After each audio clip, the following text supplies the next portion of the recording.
Irmãs e irmãos, a mamãe do Bruno, que está aqui, me contou um belo testemunho do quanto ele cuidou dela. E hoje vieram a esta catedral para agradecer os 41 anos dele.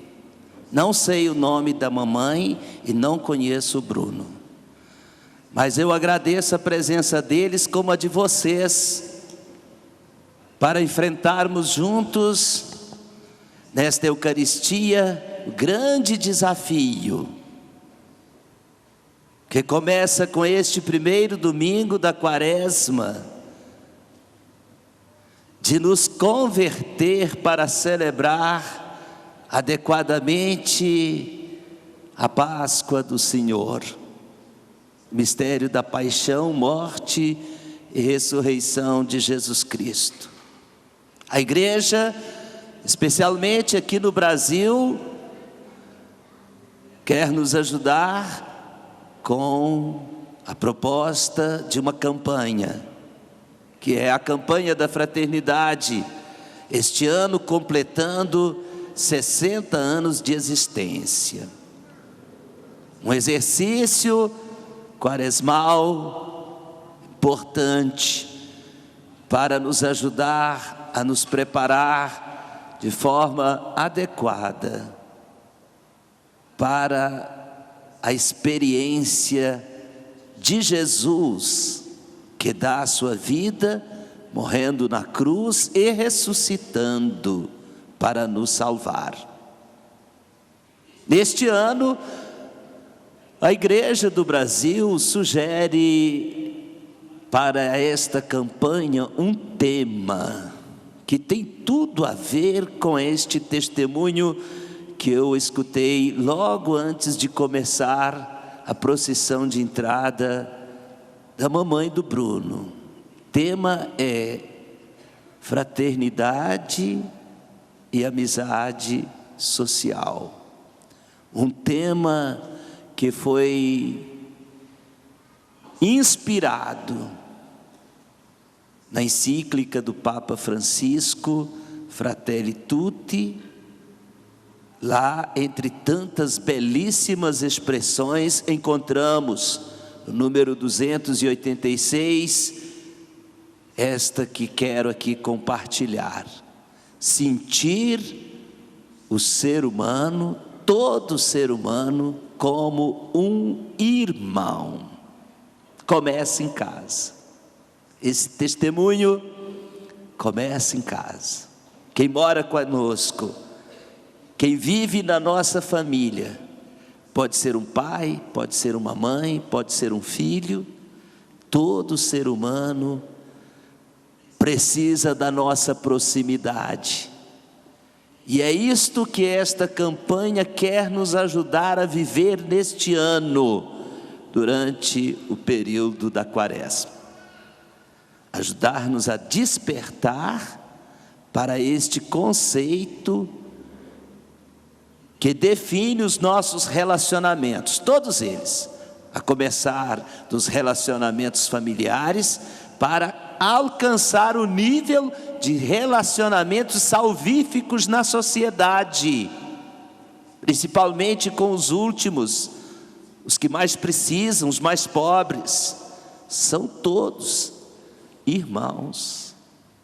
Então nós vamos ter que fazer um verdadeiro percurso espiritual para converter o nosso coração e nos livrar dos preconceitos e de toda forma de exclusão que nos leva a expulsar de dentro do nosso coração tantas pessoas por diversos pecados.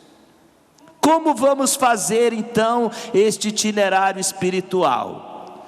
Eu peço licença a vocês para chamar a sua atenção para a palavra de Deus que nós acabamos de ouvir hoje a partir do Evangelho de Marcos, que diz assim: o Espírito Santo levou Jesus para o deserto. É o Espírito Santo que está trazendo você para o seu deserto interior. A nossa presença na missa, aqui na catedral, mas também a nossa presença em cada comunidade paroquial, até a nossa presença acompanhando este momento, você que está em casa rezando conosco, a nossa presença diante da palavra de Deus é a ação do Espírito Santo de Deus. Este ponto não pode ser dado por descontado. É o Espírito Santo de Deus que nos inspira os sentimentos e os pensamentos divinos, para que nós possamos fazer a experiência do confronto com os caminhos do Senhor, como rezamos no salmo de resposta desta missa, que são caminhos de verdade e de amor. Muito obrigado pela oportunidade de rezar juntos este domingo. Agradecidos, nós todos podemos avançar e nos alegrar, porque o Espírito Santo está nos chamando a um deserto interior, para nos educar, para nos corrigir e para nos levar àquela conversão do coração tão necessária, a experiência do mistério de Deus, que é salvação para a nossa vida, pois enquanto não fazemos esta experiência, as forças demoníacas que habitam dentro do nosso coração tendem nos devorar, nos dilacerar e nos roubar a liberdade que Deus nos deu. Volto à expressão do Evangelho: o Espírito Santo levou Jesus para o deserto. Durante 40 dias ele ficou recolhido, mas lá foi tentado por Satanás. Ir ao deserto interior é se deparar com as coisas que habitam dentro de nós. Quais são as forças que nos habitam? Obviamente, servem-nos os anjos de Deus, os mensageiros de Deus, que nos impedem de ficarmos reféns de toda a experiência de posse, enquanto nós somos auxiliados pelos mensageiros de Deus, que nos inspiram os pensamentos e os sentimentos divinos, nós avançamos. Mas, ao mesmo tempo, dentro de nós existem impulsos, melhor dizendo, instintos selvagens. Jesus viveu com esta realidade o tempo todo do seu deserto.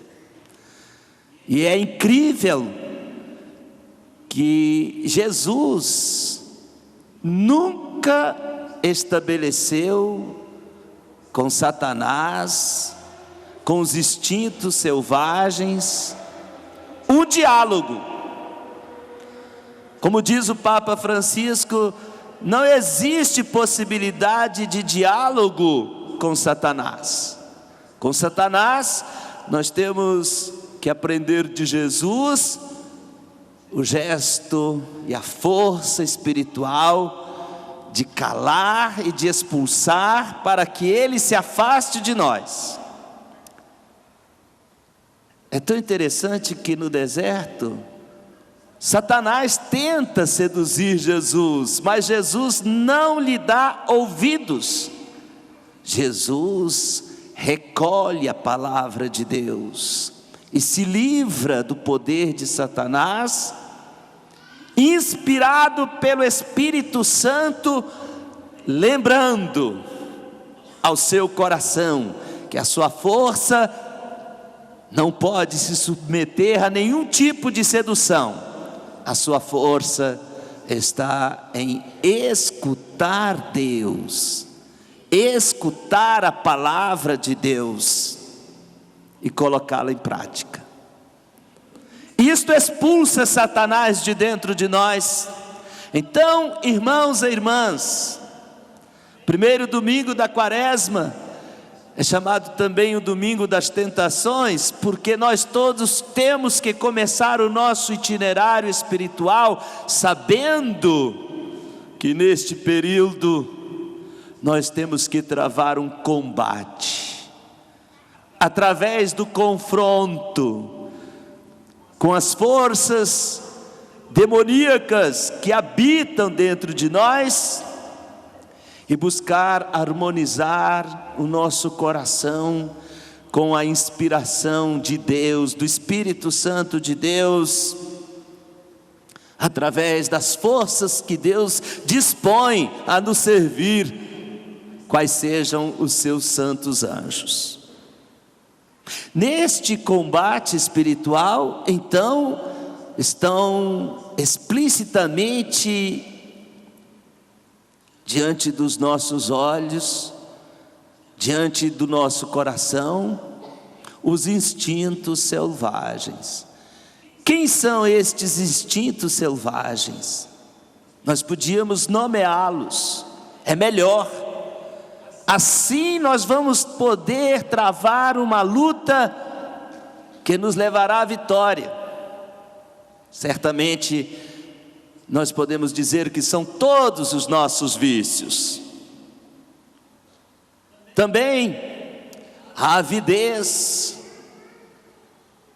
pela fama, como que nós gostamos de ser destacados, de termos o primeiro lugar em todos os momentos da nossa vida. Ficamos até com prejuízo afetivo quando às vezes nós não somos lembrados, e isto é levado a uma potência de exigência, pode nos levar a tantas inseguranças. Eu não valho tanto porque não fui notado. Depois, a avareza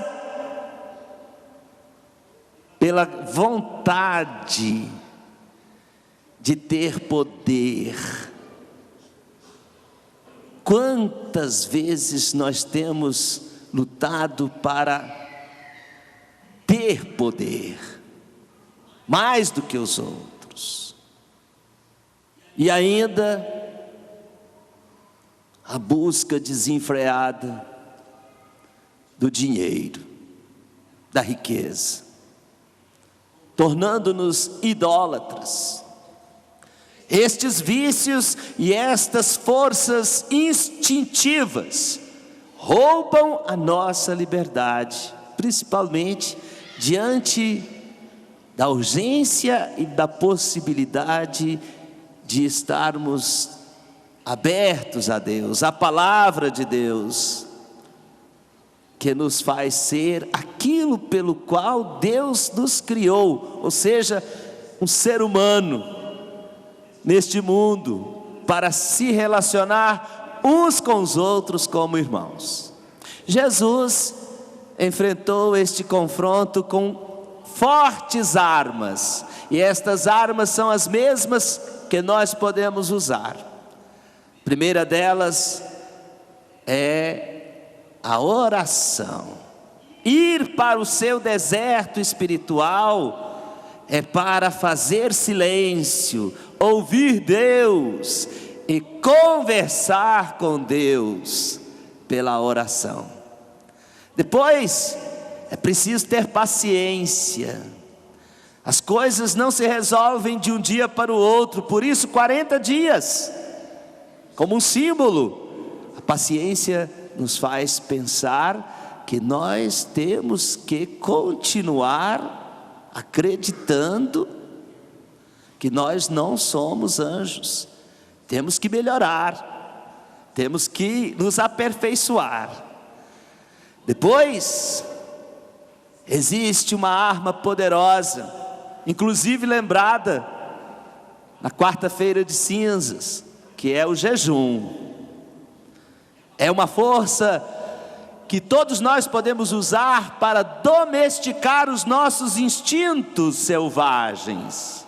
Quando nós abrimos mão de alguma coisa, é para educar as forças que são selvagens dentro de nós. Eu as lembrei nesse momento: vícios e pecados, e harmonizar estes desalinhamentos com a nossa necessidade de paz. Isso nós podemos fazer com o jejum. Por isso vamos praticar diversos tipos de exercícios penitenciais para nos educar. Ainda precisamos de uma arma que eu chamo de muito poderosa, que é a arma da perseverança. O demônio vai tentar de todo jeito nos desanimar, vai nos tentar, mas nós temos confiança na promessa de Deus. Deus é fiel e Deus nos dará a força necessária para superarmos todas as nossas dificuldades. Por isso, esta arma é tão importante para a nossa vida. Irmãs e irmãos, estamos aqui desafiados então a viver este grande período quaresmal, para o qual o Espírito Santo nos conduz. Certamente nós vamos ter uma renovada visão de Deus, se nós tivermos coragem de ouvir durante esse período com atenção a palavra de Deus, e vamos passar a experimentar aquela beleza da compreensão de um Deus que faz conosco uma aliança, como ouvimos na primeira leitura do livro do Gênesis. Na época do dilúvio, as pessoas pensavam que Deus era exterminador. Mas Deus, depois da experiência do dilúvio, fez com o seu povo uma aliança eterna. E o povo passou a perceber Deus como um Deus salvador. A mesma experiência de imagem de Deus nós a encontramos na riqueza e na beleza da primeira carta de São Pedro. Ouvimos hoje na segunda leitura. O apóstolo Pedro diz assim: é verdade, Jesus morreu, mas Ele ressuscitou pela força de Deus, que é o Espírito Santo. Ele morreu por causa dos nossos pecados, mas também ressuscitou para nos livrar dos pecados, porque Ele é conduzido pelo Espírito. De fato, no Espírito, Ele visitou as pessoas prisioneiras de uma imagem deformada de Deus, quando fez aquelas pessoas que foram salvas na arca de Noé, 8, entender que Deus não veio a este mundo para guerrear e para destruir. Deus veio a este mundo para nos salvar. Deus vem para nos salvar. Então o apóstolo Pedro diz assim: a arca do dilúvio, hoje nós temos como correspondência o batismo, porque é pelo batismo que nós somos salvos. E o batismo serve não para nos lavar das nossas imundícies, mas para nos dar a consciência de Jesus, que é a consciência de pertencermos a Deus. Que coisa linda este testemunho do apóstolo Pedro. Ele, já tendo passado por todas as experiências do Senhor, ele compartilha conosco a sua contemplação da palavra de Deus, que se fez carne, mas que agora está, como professamos na nossa fé, à direita de Deus no céu,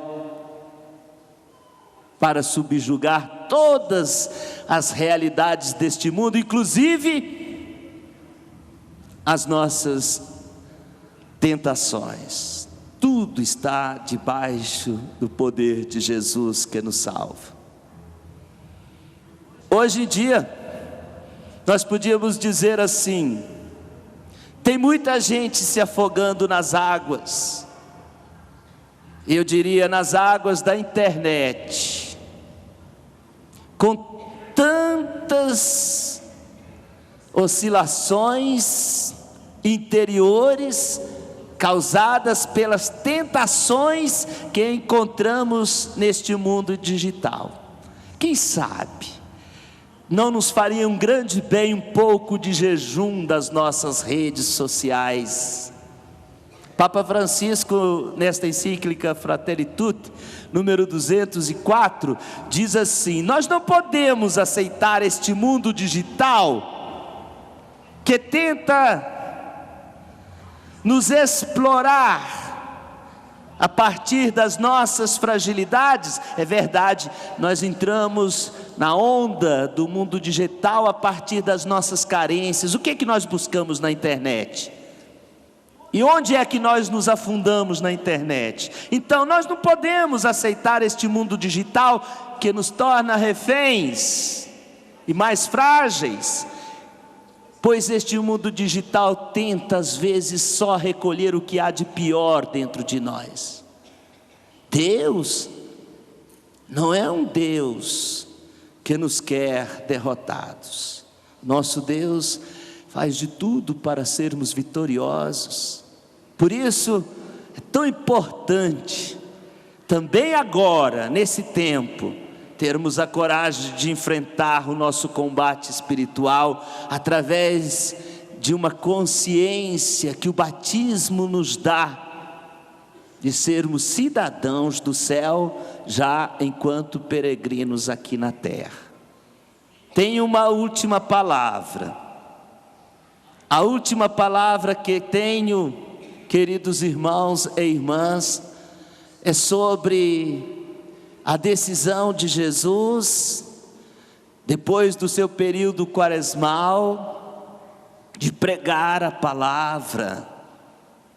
Ele voltou para a Galileia, e a palavra que ele pregou é tão simples e é tão poderosa. Apenas disse isso: o tempo se completou, o reino de Deus está próximo. Vamos ouvir isto, vamos pensar que é agora, a hora de entrarmos nas disposições do mistério de Deus para converter a nossa vida a uma vida de santidade, a uma vida de liberdade, a uma vida de verdade. Para poder experimentar esta nova vida, precisamos acreditar na proximidade de Deus. Ele é o primeiro que toma a iniciativa de estar no meio de nós, de caminhar conosco, nos abençoar. Ele é o reino que o nosso coração anseia.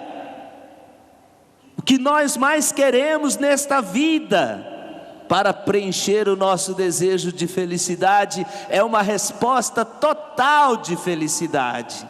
Mas só Deus pode nos dar essa resposta, porque só Ele é a fonte da nossa vida feliz e salva. E assim, aceitando o desafio, vamos pedir, como nos diz Paulo na carta aos Filipenses, capítulo 2, versículo 6. Vamos pedir que o Pai forme em nós todos, nos nossos corações, o Espírito de Jesus, para que de fato durante a nossa vida, começar de agora, nós iniciemos o difícil processo, como diz o Papa Francisco, de sentir todo ser humano como um irmão. Amém.